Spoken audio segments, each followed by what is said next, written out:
Welcome back to GearUpWindows YouTube channel.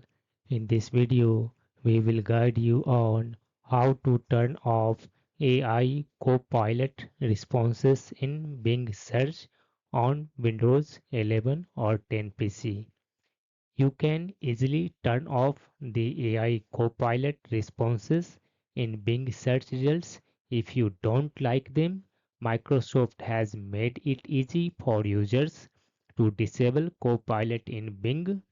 To disable Copilot responses, first open your preferred web browser.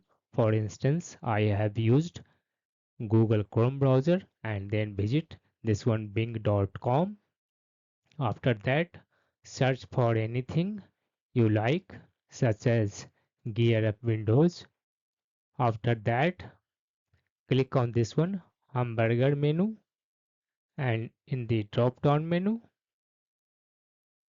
you will find Copilot response on result page and a scroll to open Copilot. According to your choice, you can turn off this one options to remove Copilot AI results. That's all about this video.